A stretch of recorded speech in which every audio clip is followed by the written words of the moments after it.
This is VOA News. I'm David Byrd.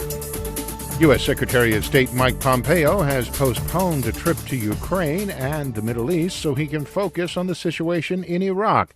In a statement Wednesday, State Department spokeswoman Morgan Ortagus said Pompeo had postponed the trip to Ukraine, Belarus, Kazakhstan, Uzbekistan, and Cyprus because he was needed in Washington to monitor ongoing developments in Iraq.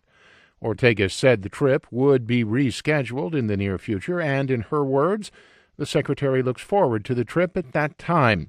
Pompeo was scheduled to be the most senior U.S. official to visit Ukraine since the 2019 scandal that led to the impeachment of President Donald Trump.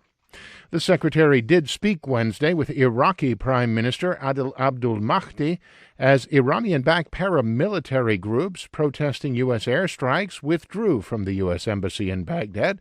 Reuters Matthew Larotonda has more. Mohammed al-Haidari is a ranking member of the coalition known as the Popular Mobilization Forces.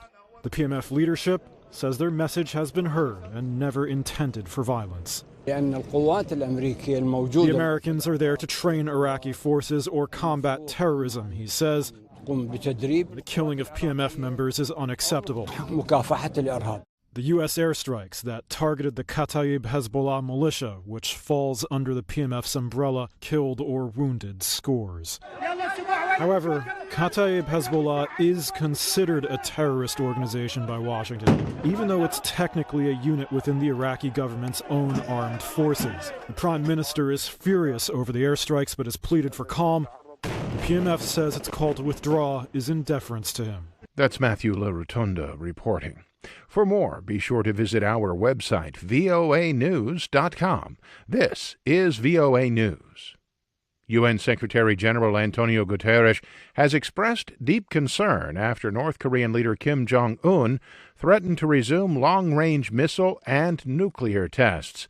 As AP's Shelley Adler reports, Kim also warned of an unspecified shocking action if Washington does not soften its stance in nuclear talks. From the Christmas gift that hasn't happened, North Korean leader Kim Jong-un warned of unspecified shocking action. That's after expressing deep frustration over stalled nuclear talks. He also said that his country will soon reveal a new strategic weapon to the world as it bolsters its nuclear deterrent in the face of what he called gangster-like U.S. pressure. Secretary of State Mike Pompeo, appearing on Fox News Channel's Special Report Tuesday, says he's still focusing on diplomacy. We're hopeful that the Chairman Kim will make the right decision. He'll choose peace and prosperity over conflict and war. Shelley Adler, Washington. Officials in Afghanistan said Wednesday that Taliban insurgents have killed at least 28 pro-government forces in attacks in the country's north.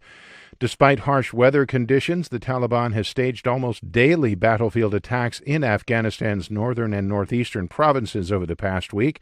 Some 100 Afghan forces have been killed and scores of others injured. Israeli Prime Minister Benjamin Netanyahu on Wednesday said he would ask Parliament to grant him immunity from corruption charges, a step that could delay his trial for months. The step most likely puts the trial on hold until after elections in March, when Netanyahu hopes to win a majority coalition that will shield him from prosecution. Netanyahu was indicted in November on charges of bribery, fraud, and breach of trust after failing to assemble a governing majority following back-to-back elections. The driving force behind the NBA's rise to a global sports power, former Commissioner David Stern, has died. AP's Tim McGuire reports. David Stern became the NBA's fourth commissioner in 1984. He took over a struggling league and during his 30 years as commissioner turned it into a $5 billion industry, possibly second only to soccer in global popularity.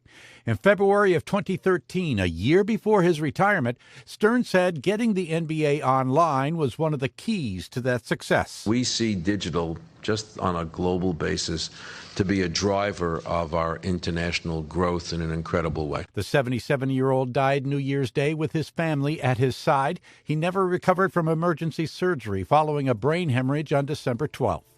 I'm Tim McGuire. For more, be sure to visit our website, voanews.com. I'm David Byrd, VOA News.